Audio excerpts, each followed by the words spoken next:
Okay, great. Good afternoon, everyone. Thank you so much for joining. Thank you, Randy, for the opportunity, and thank you to Nonprofit Hub for the opportunity. I have been looking forward to this conversation for the past couple of weeks.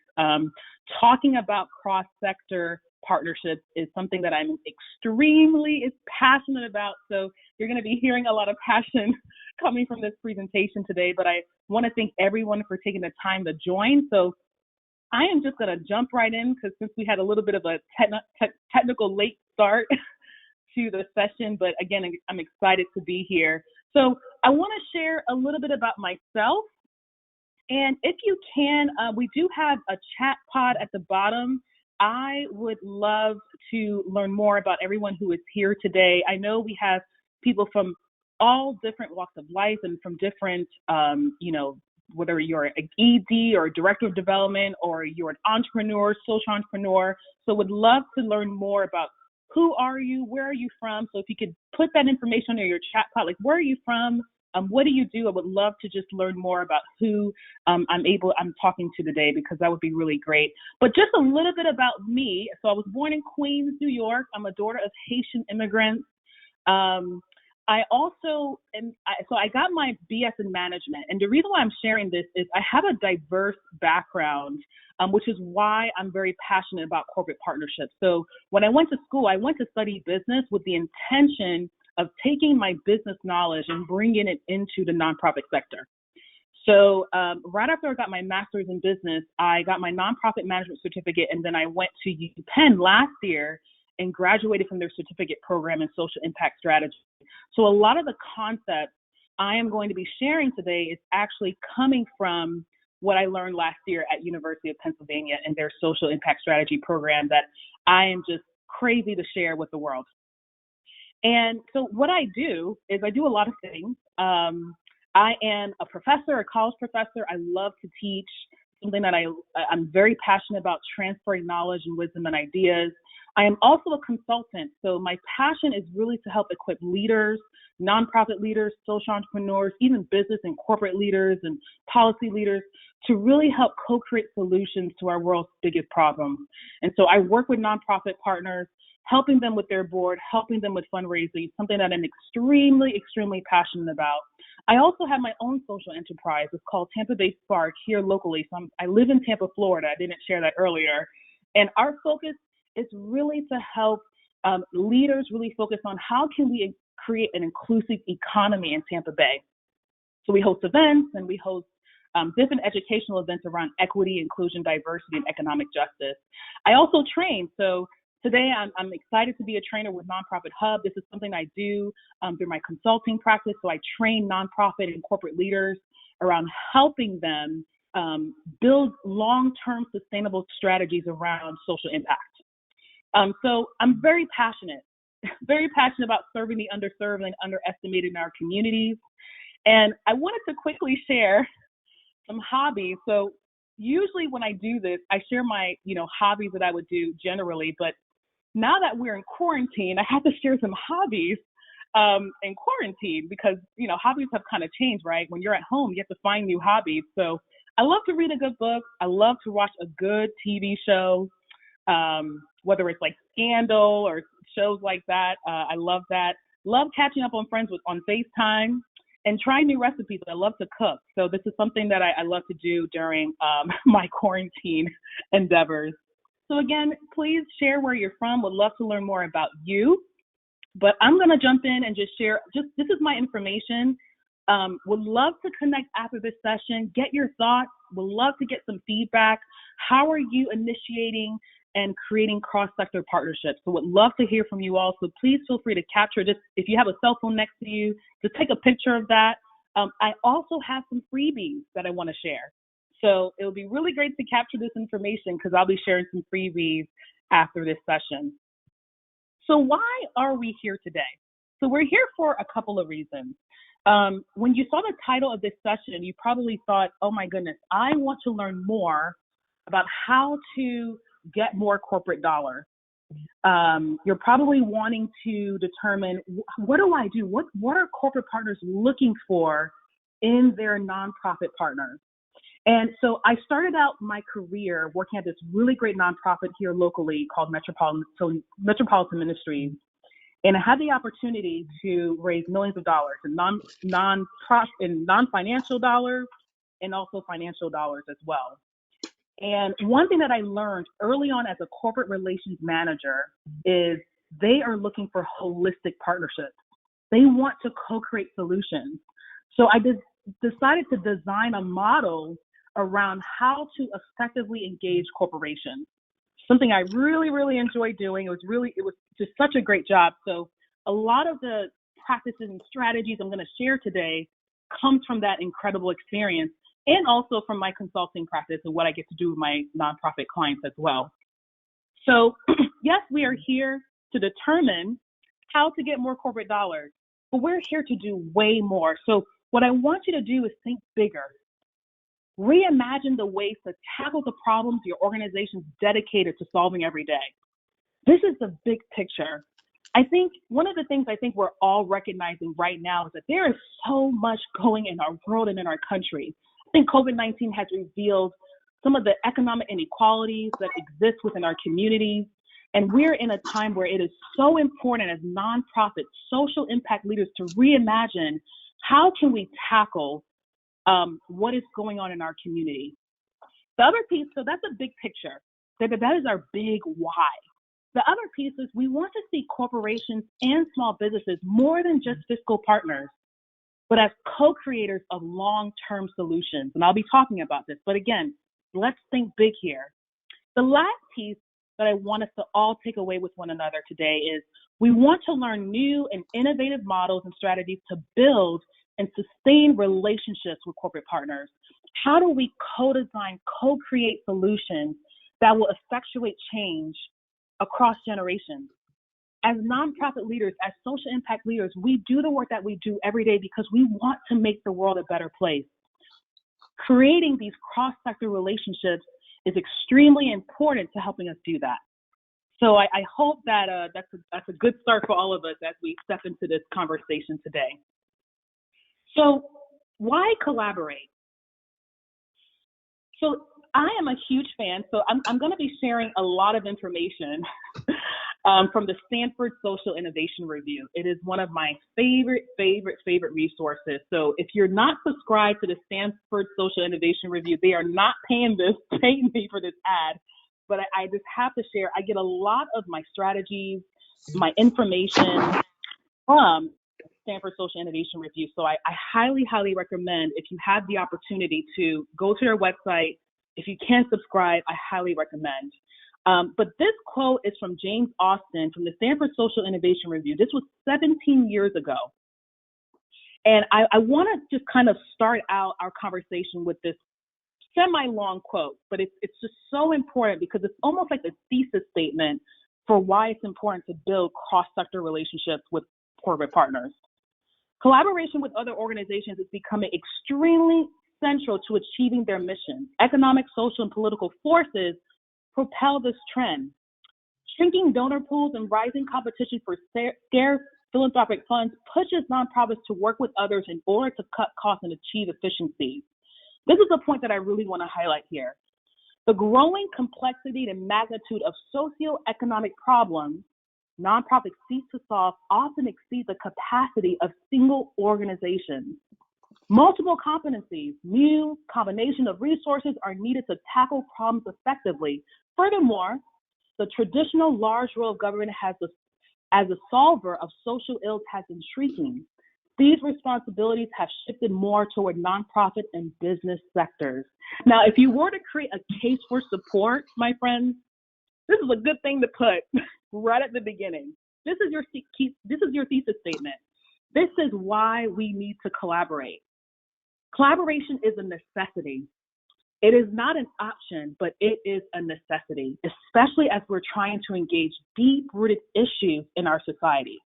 So as we're thinking about approaching corporate partners, we're looking at this as we are working together to co-create solutions. I'll be using that word a lot, co-creation, because we don't just look at corporate partners as just mere fiscal sponsors. We look at them as co-creators, co-designers, of developing long-term solutions in our community. So I want to start off with a couple of trends. So corporate giving has grown. It continues to grow. So I did this presentation 3 years ago, and I think we were at 18 billion. And now we're at 21.9 billion. Corporations giving, their giving has grown 13.4%. And so one thing to remember, though, is corporate giving is only 5% of all donations. Our biggest donors to nonprofits are usually going to be your individual donors. But corporate giving is growing. And I'll share a little bit later, but there has been a lot of corporations who are dedicating dollars to specific causes as it relates to racial and social justice. So it's going to be interesting to see how those numbers grow in the next year. Corporate partners are seeing nonprofits not just as recipients of donations, but as strategic partners. So corporations, they don't just want to give money to nonprofits. They want to determine how can we engage together in the long term to address some of the problems that they're passionate about solving as well. Corporate giving has diversified. So it's not just sponsorships, it's foundations, it's workplace giving, it's crowdsourcing, it's volunteer matches. So I'll be sharing what are some of the specific ways corporations like to give to nonprofits, and how can nonprofits position themselves for those giving opportunities. Oops, let me go back. Another trend that I wanted to share is that corporate partnerships are now more transformational rather than transactional. So just going back to the point that I made earlier, corporations want to give financially, but they want to do more. They want a holistic, powerful partnership with their nonprofit partners.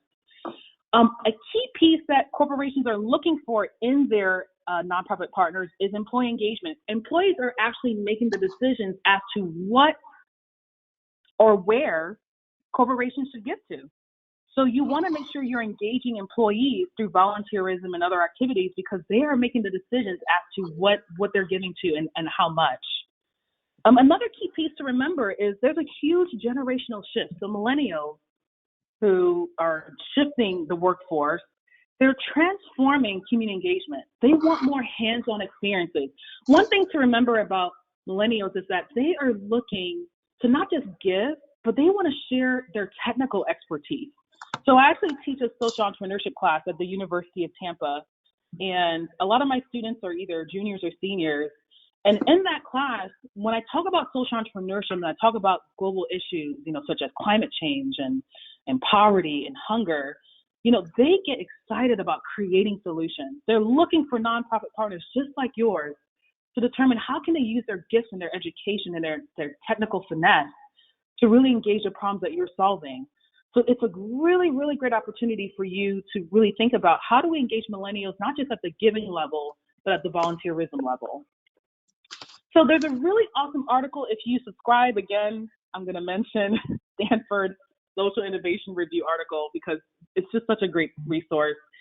There was a really interesting article that they did called The Rise of Corporate Social Investors.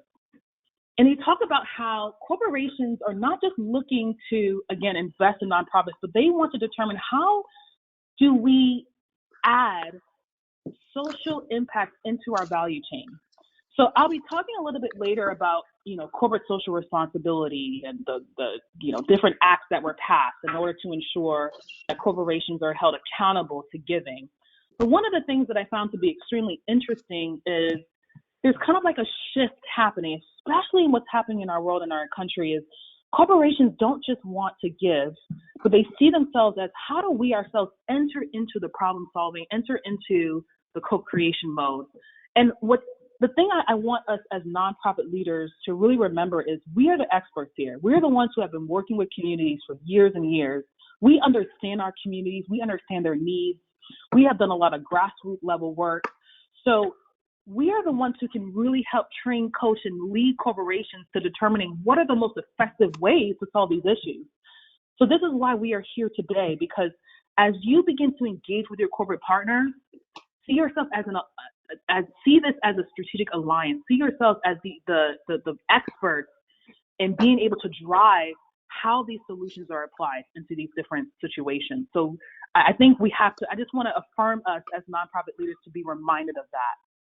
Another key driver, so this is from the PricewaterhouseCoopers did a really phenomenal report on corporate giving, which I'll share at the end of this session. I highly recommend reading it.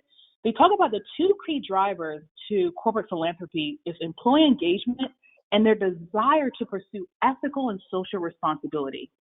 Now, I want to take a quick step back. And so one thing I want to quickly share is I'm going to be going quite fast because we are kind of out of time and I have a lot of information to share. So again, if you have any questions, I definitely will make time for that as well. But one thing I wanted to share is the way corporations measure success is in numerous ways. So if you ever heard of this concept called the balanced scorecard, right? So there was a time where corporations would only determine how well they're doing by how well their financials are doing. But David Kaplan, I believe his name is, came out with this interesting concept called a balanced scorecard. So now we don't just look at how we're doing financially, but we look at, culture, we look at our supply chain. There's other factors that helps a corporation determine the health of their organization. Another key piece that a lot of organizations are looking at is not just their profits, but also kind of like the triple bottom line. How does our practices affect our bottom line, but also planet and people? As nonprofit partners, we are the ones who can engage with corporations to determine how can we help them reach their people goals, their social responsibility goals, and their ethical goals. So this is something to really think about as you're working with corporate partners. They speak a different language. They measure success a little bit differently. But the way they measure success and the way we measure success, there is a little bit of alignment because we're all looking to see social impact within our communities grow. We're all looking to see positive social impact within our communities. So something to really think about as you're approaching your corporate partners. So what do corporate partners want? So this is, again, very heavy on the corporate side. What are they looking for? It's like what we mentioned earlier. Volunteerism and engagement is very critical. So PwC did a report, which I'll share at the end of this presentation. 70% of corporate partners say that it is essential for nonprofits to provide meaningful volunteer opportunities. So one quick note I want to share. What does that look like in a COVID-19 context, right? So one thing that's really interesting is I remember I was listening to another webinar, and they talked about how corporations, you have a lot of people who are working from home. And so they may have, they're working from home maybe 8 to 5, but they may want to pursue some type of project or help a nonprofit, but may not know how, but they have a lot of these skills. So this is a really, really great time if you're working on, say, for example, a new social enterprise. Who are your corporate partners? How can you engage them in helping you design maybe a new business plan or a new, marketing plan for your social enterprise? Because they have these skills. So something to really think about is we have to reimagine, especially in this era, what does volunteerism really look like? Maybe they can help co-design a program or a webinar for you. So something to really think about. This is something that I'll talk about later on in the presentation as it relates to how can we really develop some solutions together with corporations in this context that we're in. 16% of corporations are requesting to provide more meaningful ways to engage their employees. And then what's interesting, I found this number to be really interesting too, but it definitely makes sense around sustainability. 85% of corporations said that it is essential for their nonprofit partners to have the ability to sustain the relationship. And so you may be asking, what does that look like? How do I do that, Tammy? How do I sustain the relationship with corporate partners? Hold on, I'll be sharing that later on in the presentation. This is this next trend is a really, really huge one, something that I've been telling my clients a lot. So 73% of companies prefer to have deeper relationships with a small number of nonprofits. So what does that mean? So you have organizations who, instead of giving like $15,000 here for, say, for example, a lunch or a dinner, a lot of these corporations want to give maybe $100,000 or $250,000 or maybe a multi-million dollar partnership with nonprofits over a longer period of time. Because what corporations are recognizing is giving a one-time $15,000 gift, okay, that may help address some, administrative, needs or programmatic needs. But if we partner with nonprofits over the long term, we'll actually see the long-term impact of our giving.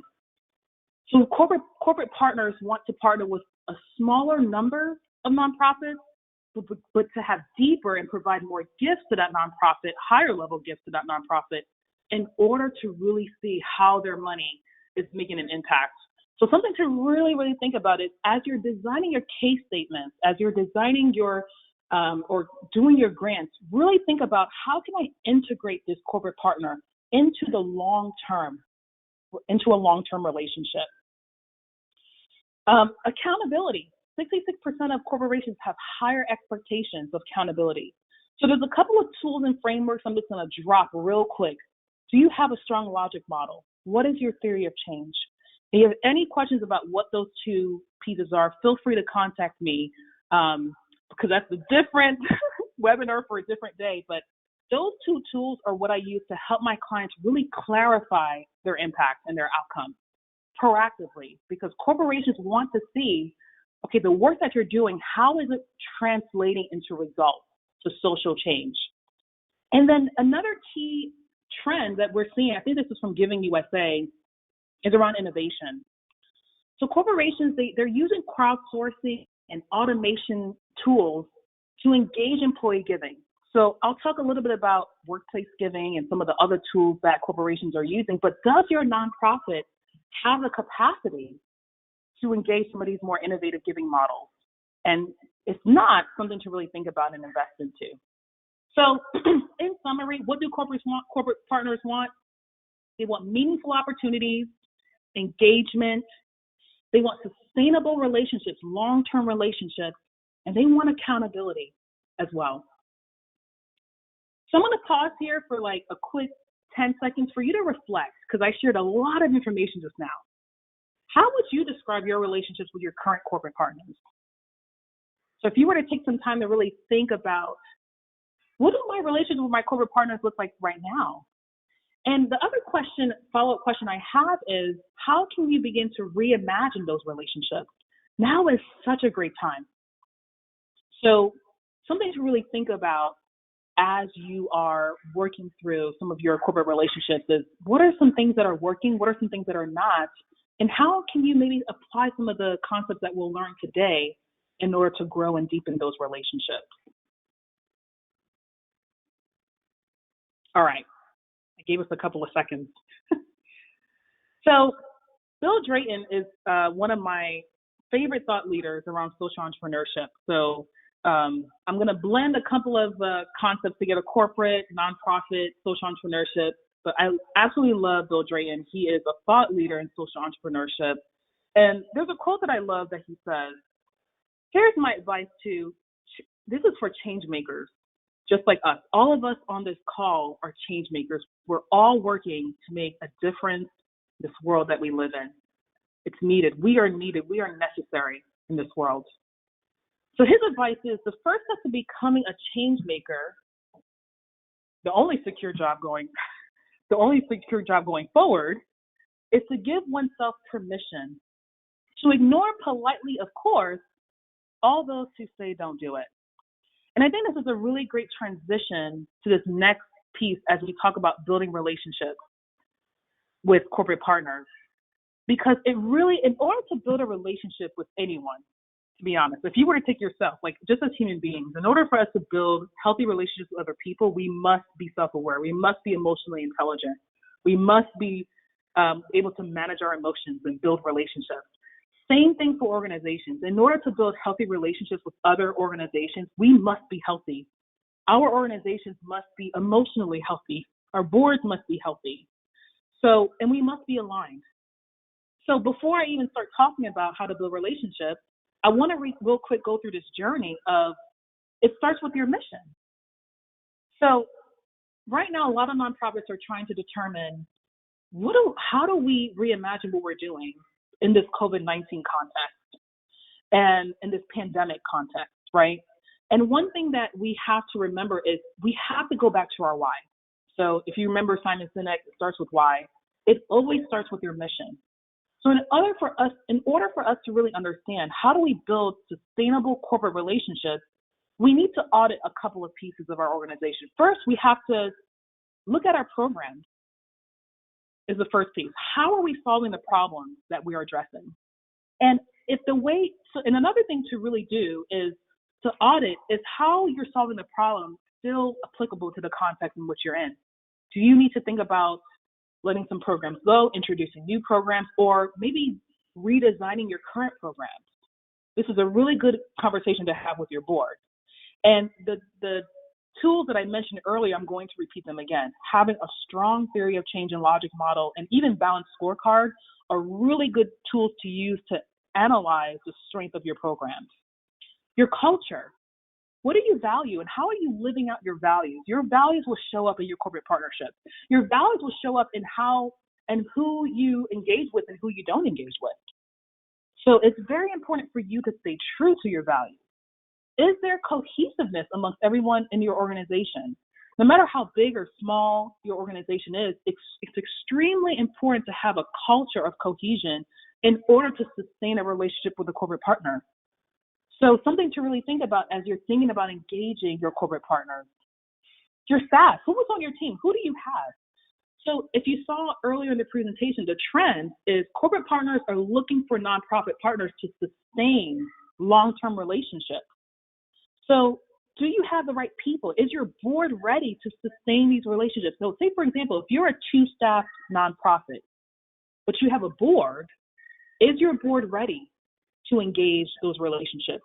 Or if you maybe have a larger organization and have the capacity to have cross-departmental collaboration, is everyone ready to work together to engage the needs of those corporate partners, the desires of those corporate partners? Lastly, your brand. So I'm going to be talking a little bit about brand real quick because your brand is extremely critical to you engaging a corporate partner at a high level. Corporations want to work with nonprofits who have a strong brand, who have a strong value proposition, who have a strong reputation within the community.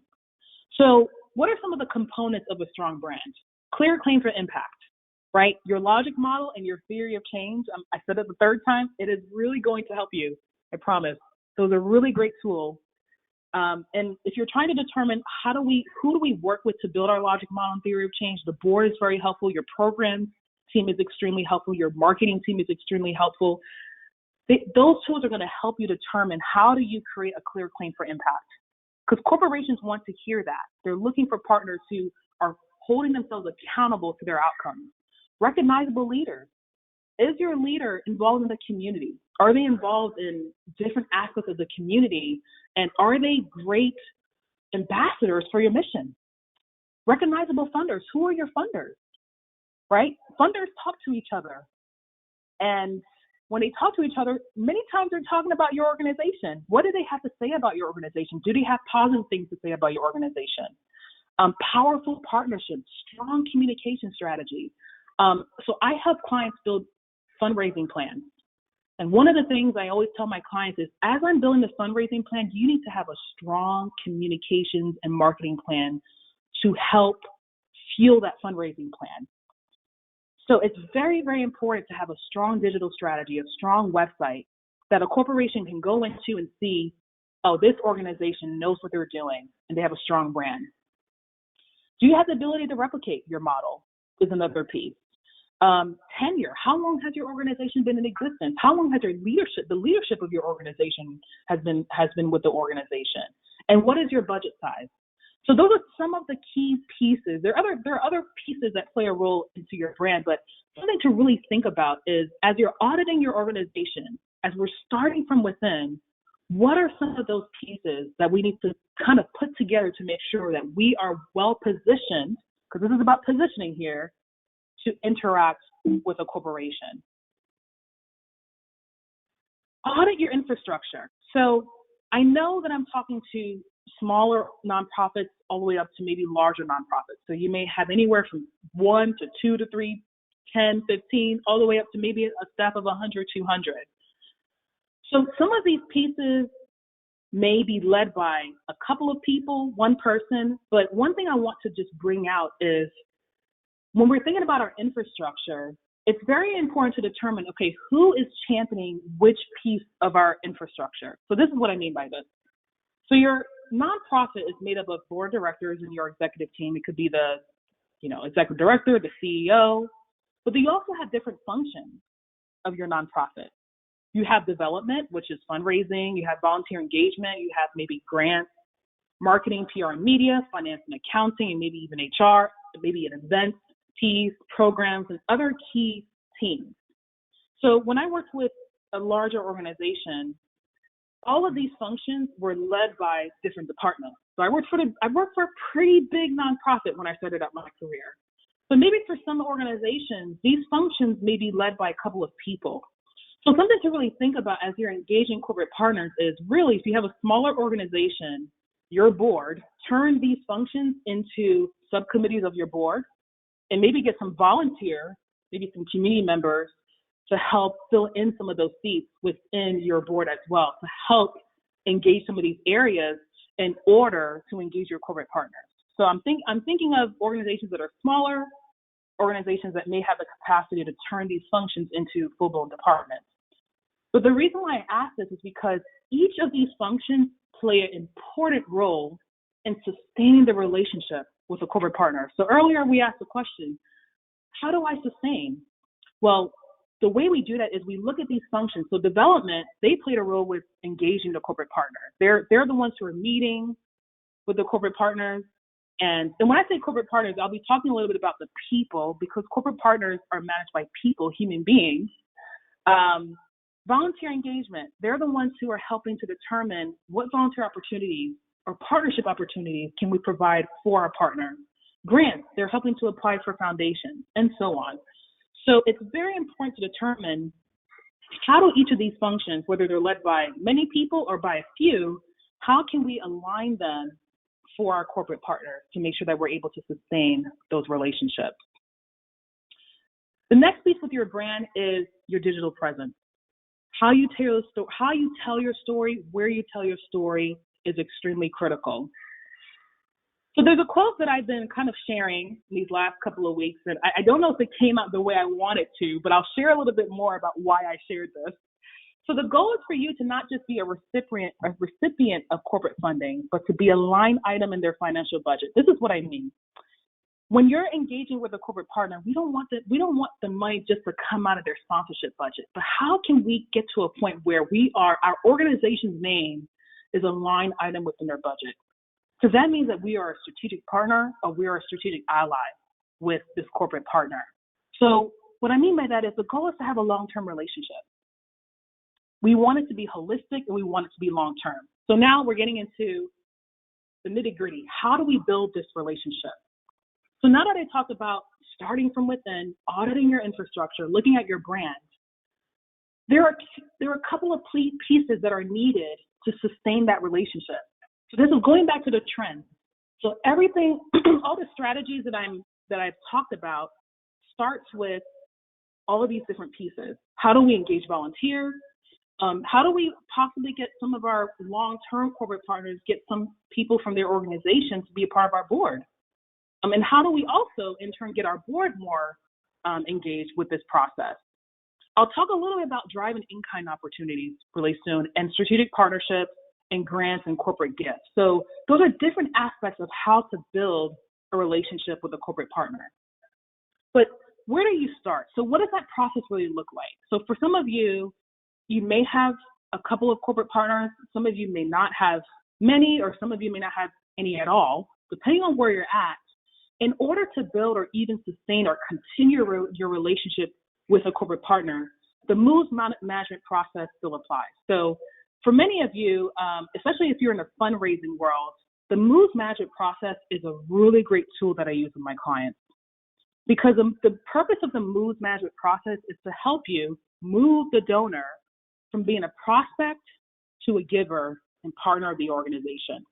And what I love about this process so much is that it helps you break down that process into pieces, into critical milestones. So usually we'll first prospect who are our potential partners. We'll prospect some of those potential corporate partners. Then we'll engage them in some way. So we'll meet with them, and in this era, we'll probably have a Zoom meeting or a WebEx meeting, a GoTo meeting. Sorry, GoTo. Then after we've built the relationship enough to a place where we can ask, we'll ask them.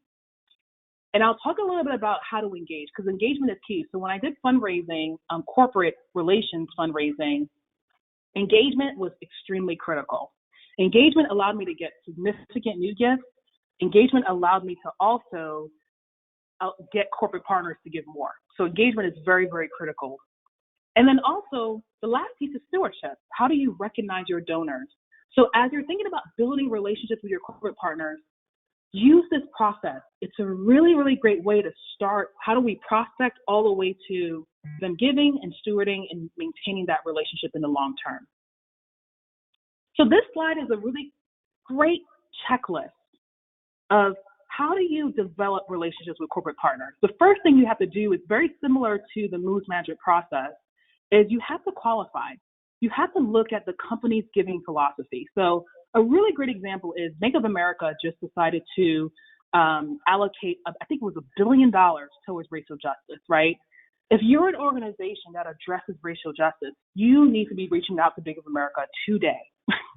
Email them, say, hey, we are organization, and I'll share a little bit more of how to find the right person to talk to. I'll be sharing that a little bit as well, but email them, reach out to them and say, hey, we address racial injustice within our community. This is what we do. We would love to partner with Bank of America. So qualifying is very, very important. You can't reach out to every corporation. You have to reach out to those who are passionate about the mission and the programs that you provide to the community.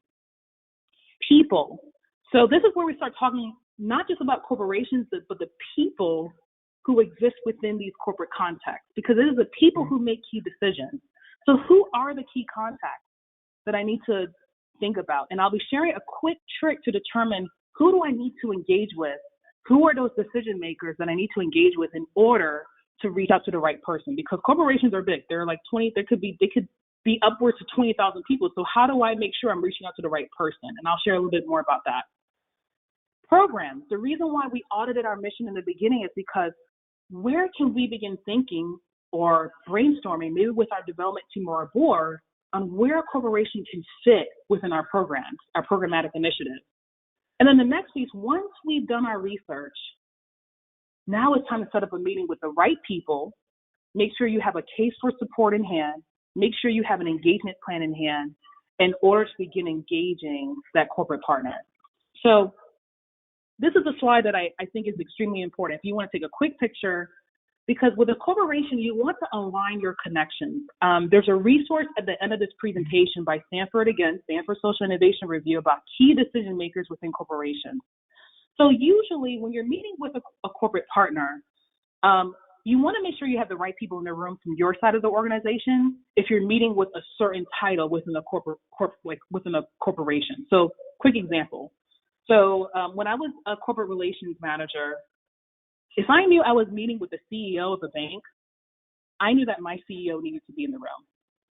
I was in many ways a facilitator of corporate relationships, or I was sometimes a facilitator, or at times I was the leader of the meeting, but it depended upon who was in the room. So if it's the CEO, board, or VP of Bank of America, I need to make sure that my CEO is in that room. Now, if I'm meeting with the HR person or HR manager or marketing manager, it could just be maybe the development director or the ED. If I'm meeting with the community relations person from Coca-Cola, for example, I'm going to want to have my marketing and events person in the room.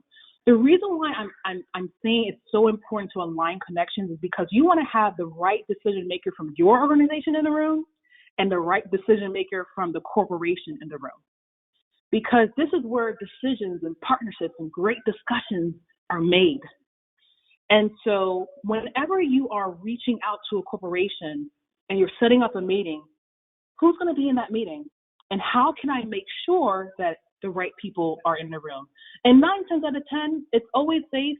If you have a smaller organization, it's always safe to have an ED or even a board member with you in that meeting as well. one other trick I want to share too, if you're trying to determine, okay, Tammy, how do I even find who's the right contact? LinkedIn is your best friend. So whenever I was looking for the, Fifth Third Bank or Bank of America, who would I contact? Because a CEO is too big, it's probably going to be hard for me to reach out to them. A lot of them have community relations titles, the marketing manager. So you can go on LinkedIn, search for marketing manager of Bank of America, marketing manager of Fifth Third Bank, or of community relations. They usually handle a lot of the community relations and corporate social responsibility initiatives, or they're able to connect you because they're constantly partnering with people in that arena. So quick hack, I hope that works, but definitely when you're doing your research, that's a really great place to start. So engagement equals cultivation. What does your corporate engagement plan look like? So I have a freebie at the end of this presentation. I have created a simple 2-pager corporate engagement plan for every corporate partner. Corporations who have given anywhere from 1,000 to 100,000 to 250,000. And this corporate engagement plan helps you to align and plan out how do we plan to engage corporate partners at different levels. So if you don't have a corporate engagement plan, definitely reach out to me. It's a freebie that I want to share to everyone who attended this webinar. So something I definitely want to make sure I shared with you all. So I'm going to breeze through this really quickly because the last piece is very important, and I know we're at 1:20. So how do corporations give to nonprofits? So let me go back real quick. After you have identified who the right people are, you've determined that your organization is well positioned to engage corporate partners in the long term. You went through your brand, you went through your mission, you spoke to your board, did all of that work, did your theory of change and your logic model. Now it's time to, after you're meeting with your corporate partner, and actually before, this is a really good time when you're researching to determine what are some ways this corporation likes to give, and how can I make sure I am ready to receive, contingent upon the way they like to give, right? So a lot of corporations, they may have grants, a whole grant process. So they may have a formal corporate foundation grant program. I know Bank of America has one, Humana has one, Florida Blue, some of these other organizations have one. So that's usually one way. Sponsorship, so corporate partners love to sponsor maybe like a fundraising event or a conference or educational event. Volunteer matches are a phenomenal way to engage a corporate partner because, again, many of them are looking to engage with a nonprofit. So for every hour that SunTrust Bank, volunteers with your nonprofit, they may give $100, $1, $2. It could be a different amount, but the more they volunteer with your organization, they actually match those dollars, those hours with dollars. So something to really think about. I'm going to be sharing a little bit more about customized proposals because I think this is a really, really good way to build those long-term strategic partnerships. So hold that thought. Workplace giving is another way, special campaigns like walks. So these are 6 different ways, and I don't think I've identified them all, but these are just 6 different ways corporations connect with nonprofits. And the last piece that I want to quickly share as I transition into how to partner with corporations is it's very important to find creative ways to thank our donors. So usually we'll send a thank you letter.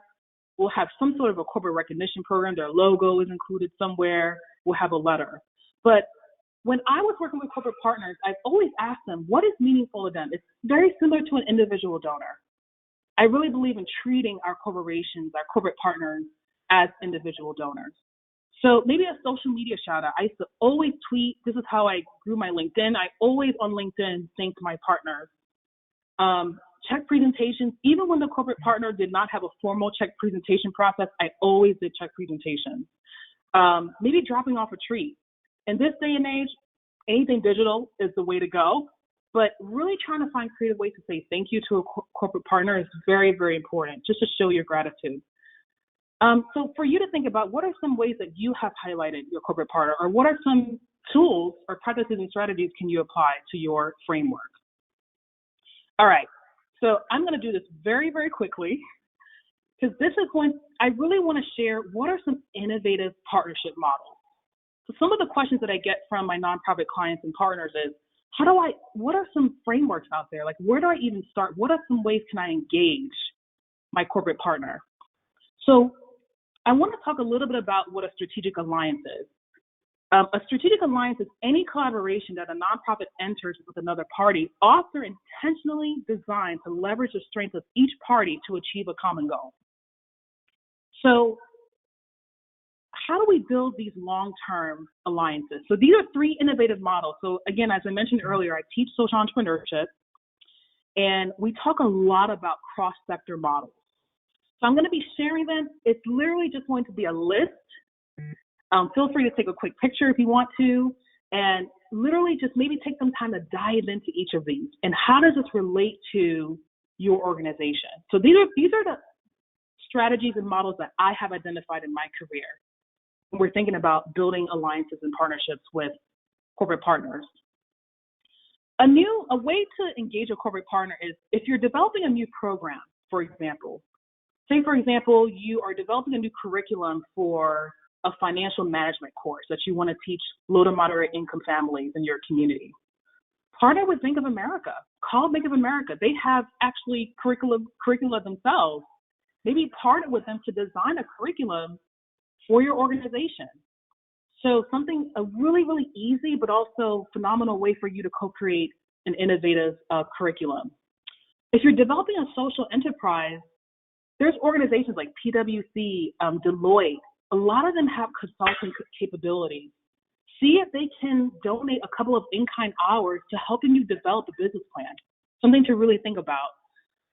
Strategic alliance, if you are in the process of developing a specific innovation or a new tool that can help address hunger in your community or injustice in your community, maybe aligning with another organization, maybe a tech-based organization, to help not only co-develop but also fund that innovation is a great way. So strategic alliances and partnerships is you co-designing some of these solutions to the community. I want simply to talk about, so these are strategic alliances and partnerships. The co-creation model is literally you and the corporation are working hand in hand on a daily basis. This may be a formal strategic partnership. So one thing I want to quickly share, a strategic alliance is very loose, right? It's sometimes not necessarily backed by any legal document. Partnership usually is. So when we're doing the co-creation model, it may require that you draft a partnership agreement, right? Since it's going to be a formal partnership, and you're working with that corporate partner to maybe do, I talk about content. So say, for example, you want to do a research report on inequity in, like I'm working on a research report on, inequity in our entrepreneurial ecosystem. I may want to invite a couple of corporate partners and other key decision makers in our community to be involved in helping me develop that project or that report. So something to really think about as you're doing research on what are some of the gaps, invite a partner in. Building education and awareness. So say, for example, you can co-create webinars, white papers, podcasts. If this is something that your organization has not done in the past, now is a really good time to really build awareness and educate your constituents, your community about the problem that you're solving.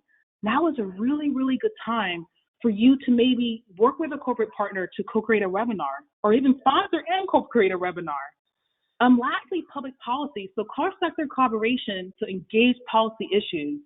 If your organization is set up and has a capacity to do that, that is another way to engage a corporate partner. So the co-creation model is you are working hand in hand with that corporate partner to engage some of the issues that you're solving. And the last model, because I know we're running out of time, is I want you, whenever you have a chance, we won't go through this today, but in my social entrepreneurship class, we talk a lot about new value-added frameworks that really relate to the direction corporate partners and corporations are going into to address social issues. So concepts such as sustainable capitalism, blended value, conscious capitalism, these are tools that corporate partners are really trying to engage with to determine what are some new ways we can address community issues. And it's very important for nonprofits to be involved in that conversation. Another key social innovation I want you all to look up when you have a moment is social impact bonds. Corporations and investors are looking for ways to invest and partner with the government. So this is actually a cross-sector partnership where the government, nonprofits, and private investors and corporations are working together to address long-term solutions. An example of this could be reducing recidivism or people who go back to prison or those other issues. And lastly, developing a new social innovation. So, quick example is, I don't know if anybody has ever heard of the Community Reinvestment Act, but this act was created by the government, which mandates banks to give, to invest to nonprofits who are addressing, issues within, whether it's poverty or economic inequality. So it's one of the many examples of what happens when cross-sectors, partners are coming together to address solutions, but making sure that everyone is held accountable to using those solutions to address community ills. So a corporate partner can help co-design a social innovation as well. All right, so these are some examples of powerful strategic partnerships. So if you ever have a chance today, Google Apple Giving to Equal Justice Initiative to address racial injustice. It's a really, really great example of what a corporate nonprofit partnership looks like. A corporation decides, yes, we want to address racial injustice. We found a nonprofit. Again, they have the brand, they have the leadership. Apple thought of Equal Justice Initiative. They're partnering together to address racial inequality. All right, so I'm going to close with this. If you're trying to figure out, Tammy, where do I even start? Find partners who can embrace your mission. Audit your infrastructure. Leverage your board. If you're a small nonprofit, your board, put your board to work. And have a system in place to report your outcomes. Make sure that is right available to you. It's very important for you to be involved in the community because you get to hear what's happening in your community, and that actually helps you elevate your personal brand. So community involvement is very, very important. Have a strong engagement strategy. So after this presentation, please email me and I'll send you just a two-pager on how to build out your corporate engagement program. Craft and design a holistic partnership plan and keep in contact with your partners. Make sure there's regular connection. So these are some resources and tools that I used today to do this webinar. So if you have any questions on where I got some of this information, it's right here, and I'm happy to share that as well. And this concludes the presentation. I literally felt like I talked a million miles a minute. I hope this was informative for everyone. Again, this is my information. So if you want to get the information about how to design a corporate engagement plan, it's only 2 pages. It's a great place to start for you to begin co-designing some of those solutions. So I just want to thank everyone today for joining, taking out the time. And also, I really, really hope that this empowered everyone on this call to reimagine how can we come together? How can we partner with the government, corporate partners, foundations, in order to address some of these issues that we see on TV, sometimes we feel so paralyzed, but I just want to affirm and remind everyone, we are all capable of coming together to address these solutions, to effectuate change for generations to come. And I hope I got to plant a seed to do that for you all. So thank you again so much for joining today.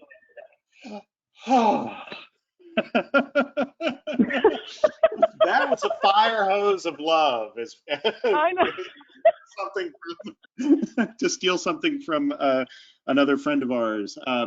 But thank you so much, Tammy. That was a lot of great information, and it was very, very coming right at you, but all very good. Yeah. And just know, everyone, that we recorded this. So you should be able, hopefully we recorded it. We had so many weird things going on, but it says it's recording. But thank you so much for sharing, Tammy. I got a lot out of it. I know I'm going to email you for the 2-pager because it sounds like an amazing resource.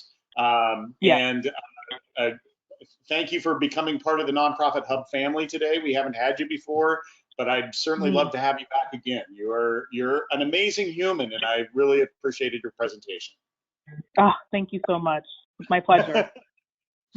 All right. Thanks to everyone that joined. Like I said, we recorded it, so we'll get that out to you here shortly. And go out and do some of these things and make a difference in the world. Thanks a lot. Thank you.